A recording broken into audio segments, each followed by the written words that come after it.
The term nightmare fuel is a common phrase on the internet used to describe works of fiction or scenes therein that are extremely likely to disturb and or frighten the audience. And while the master of horror Wes Craven once said, horror films don't create fear, they release it, there are few films that prove to be quite the opposite, having scared children and adults alike.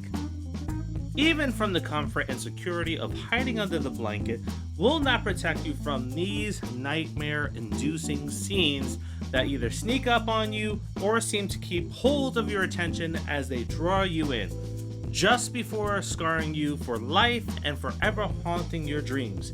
Here are 5 nightmare-fueled horror movie scenes that you may not, or probably, agree with.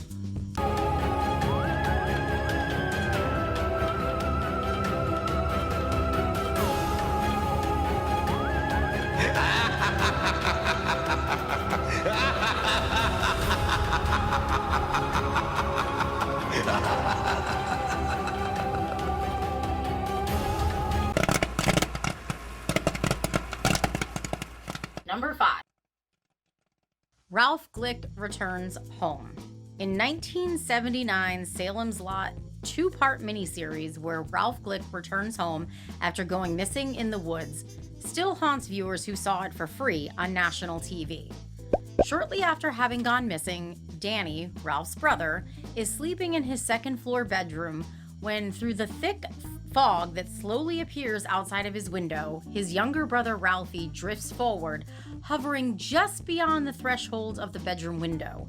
His vacant gaze, illuminated by the dense fog, reveals a wicked grin as he begins to scratch at the glass in an attempt to wake his brother from his slumber. Danny gradually awakens to see his brother and creeps toward the window to let him in. Ralphie glides into the room, followed by the fog from outside, which slowly fills the room, preparing to satiate his unholy hunger with a chilling smile still etched upon his face. Number 4. Nothing is better than a trip to grandma's and being showered with love and goodies. However, in this scene-stealing moment in the movie Legion, where we see an elderly blue-haired grandma reminiscent of Sophia from the Golden Girls, Gladys is trying to enjoy her meal when she becomes possessed and begins talking about how all babies will burn in hell. But it's gonna burn. What'd you just say? I said your fucking baby's gonna burn. When confronted by one of the patrons of the diner, she lunges up from her chair and rips at a man's throat with her teeth. And as everyone in the diner try to fight her off, not only do we hear the goosebump-inducing sound of her spine slowly cracking as she rises from the floor after being hit with a frying pan,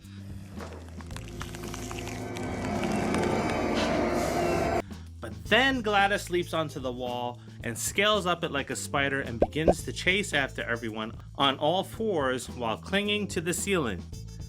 I don't think anyone saw this coming, and sadly it was all downhill for the film, as there was no way it was able to top this opening scene.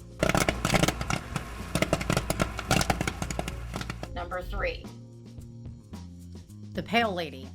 Ripped from the pages from Scary Stories to Tell in the Dark and transformed into something only the wildest child nightmare could create. A group of teens steal a book of horror stories from an abandoned home and awaken the witch within, Sarah Bellows. They soon learn that Sarah is still penning stories into the book from beyond. Only these stories are about the teens who took the book, and the stories aren't just fiction. They reveal how each of their lives is going to end. As one would expect in a horror involving a curse, the teens need to uncover the mystery surrounding Sarah's past, which leads them to a hospital where one of the teens, Chuck, gets lost in a maze of red-lit hallways.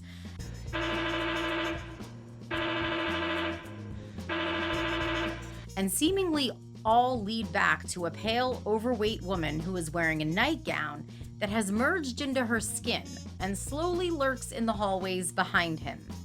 Seeing this nightmare on screen is only heightened by the long strands of black, oily hair that hang down along the sides of her face, highlighting an eerie grin that slowly expands on her face as she draws closer to Chuck until finally catching and absorbing him into her body.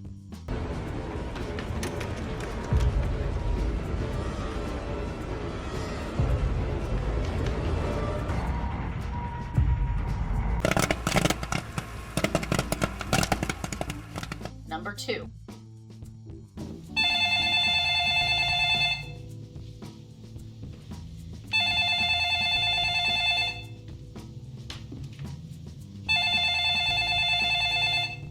The death of Katie Embry. While some might think that the build-up to Katie Embry's death would send shivers down your spine as she shares the cursed videotape with her best friend Becca during a sleepover at her house, which is soon followed by a series of strange paranormal occurrences occurring in the home in the American remake of The Ring. The slow opening of a door, the TV turning on by itself, and the scene that would scar audiences came after Katie's funeral when her mother is trying to make sense of what happened to her daughter. It's then that she reveals to her sister Rachel Katie's face from when she had found her. Katie was curled in the corner of her closet, void of color, with her hands clasped together against her chest, almost as if she were praying for something. Anything that would spare her from her horrific fate. Katie's face had become distorted as it twisted and froze in place from when she screamed.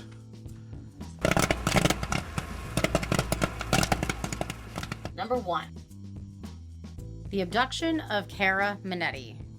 If there ever was a slow burn horror film where the payoff would not only shock you, but give you nightmares, it would be The Taking of Deborah Logan, where a team of students are filming a documentary about Deborah Logan, an elderly woman suffering from Alzheimer's disease and living with her daughter Sarah.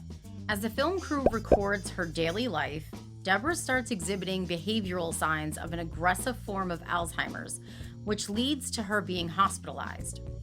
However, one of the film students believes that her strange behavior may be tied to something more sinister, which is soon revealed when Deborah escapes from the hospital with a young patient, Cara. A search for Deborah leads them, her daughter, the film crew, and the sheriff to an abandoned mine deep in the woods where they find Deborah just as she's trying to eat Cara's head in a snake-like manner with an elongated jaw.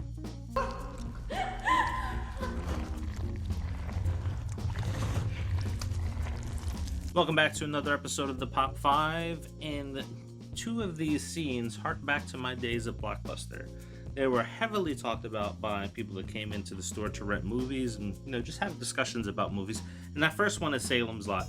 Now, I particularly don't really consider that Salem's Lot scene nightmare fuel, but from the dozens and hundreds of people that I talked to during my days there, that scared a lot of people back in the 70s and early 80s. One of the cool things about it, too, is the creep factor comes from them filming the shot in reverse. So that's why it kind of looks all weird on camera. No CGI. So that's a huge thing there. So if you kind of think about some of the things that we're going to talk about in this episode and on our next episode, CGI doesn't really play a factor in some of these scary scenes. Yeah. The next one is The Ring. Now, Ring kind of creeped us out when we first seen it when we were younger. In fact, we played it for our daughters when they were younger, and they were like, all right, so where's the scary scene? Yeah, they were completely unamused, and they were young. Like, what, 4 and 5, maybe? Yes.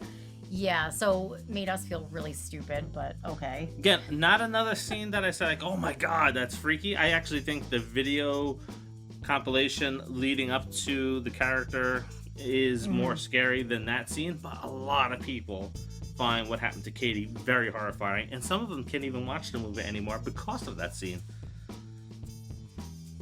Yeah, these are some of the tamer scenes for me in movies, so I don't know. Yep. Now, the Legion scene with the old lady, I had to stop a couple times while reading it just from laughing because the seeing and watching and picturing the old lady saying, all those babies are going to burn in hell is just funny for me. I don't know what that says about me, but yeah, it's just a funny scene. I don't think it says anything good. This old lady who really does kind of remind you of a Sophia from the Golden Girls. has like that feistiness, but she seems sweet. And then like she becomes a demon or something, and it's just, and then she's climbing up the wall in the ceiling, which is really, really creepy. Yes. Those, if it's done right, those always typically get me. Is the crawling on all fours. Typically, it's the spider walk or the crab walk when seeing somebody walk the opposite way and then their head spins a different way. So and she was very much the spider because it was like real like the quick movements, and she was just this little old lady, so it was definitely creepy. Unfortunately, that was the only good part of that movie, but yeah, I remember and we watched that movie, and there's hardly anything I really remember about that movie. So much so that I didn't remember that we had seen it. So I actually, what I remember the most about watching that movie, and I apologize if anybody loves that movie, this is why horror is great, you have different opinions, but I remember saying to myself, when is this over? I just want it to end. So yeah, that's it. That brings us to one of the newest entries on the list, which is the Pale Lady from Scary Things to Scary Stories. Yep, Scary Stories to Tell in the Dark. She is pretty damn creepy. That whole scene is I think that's probably the creepiest scene in the entire movie. I found her gross, especially because of the black oily hair. Like, I really have an issue with that. I cannot stand when someone's like hair is dirty. When I see it, I'm just like, oh, go wash your hair, please. Like, I can't stand it. It really bothers me, and you could tell like hers hadn't been washed in like a decade. Like, it was bad. Like, you could probably fry an egg with the oil. It was nasty. The scene itself, I don't know. Scary Stories to Tell in the Dark, man. I own that book. In fact, mine was lost in a house fire, so he got it for me again because I just really liked it. He gets me a lot of things. It's fine. But because I just really like having the stories, and I would read them to the kids around like a campfire. So maybe that's why I'm like immune to it. I don't know. The only scene that really got me was the spiders coming out of the girl's face. What gets me the most is having been in a hospital after everything's closed down, or in a school after everything is dark.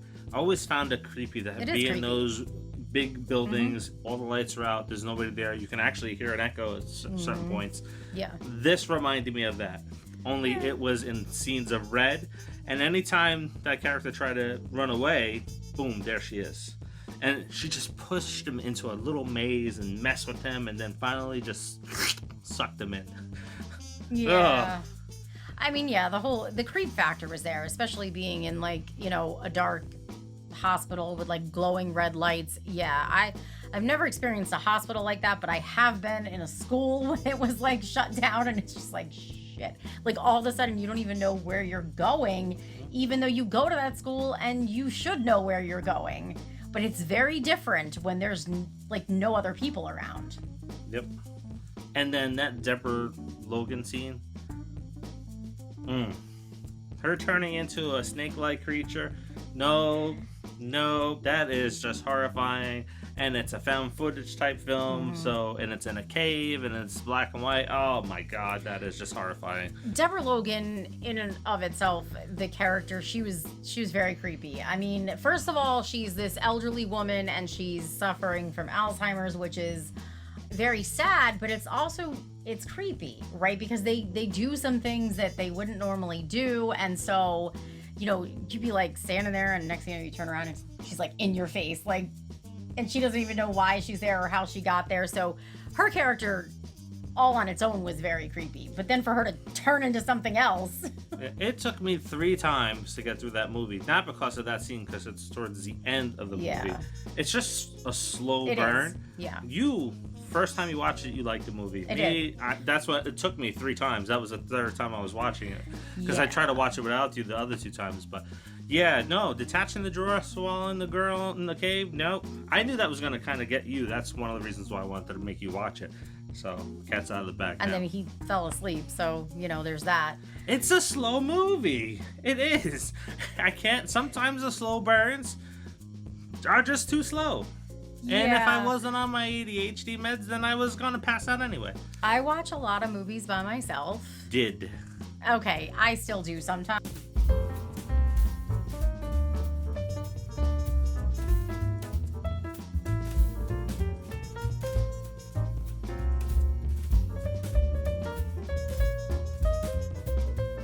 So let's move on. It is Right, though, ladies, you can agree because all men are like that. It is the 31 days of Halloween, and there's a couple things that you can do.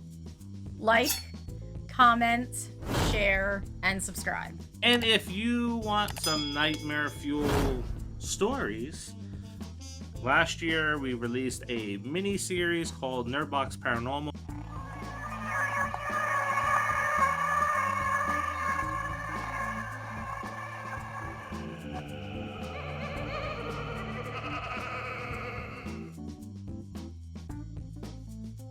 Where we tell true stories about the Ouija board, hosted by her. It's pretty damn creepy. And we won Podcast of the Year for that. Yay! The only thing is nobody watched it. So it is Halloween time, so please go check out those videos. Let us know if you like it. And there's a 3-parter on there about experiences that we had, told in reverse. It's pretty scary. Involves a house fire. It does. And people falling down the steps. And murder. Yes, it does. So you should definitely check it out. Anyway, until the next episode of the Pop 5, see ya.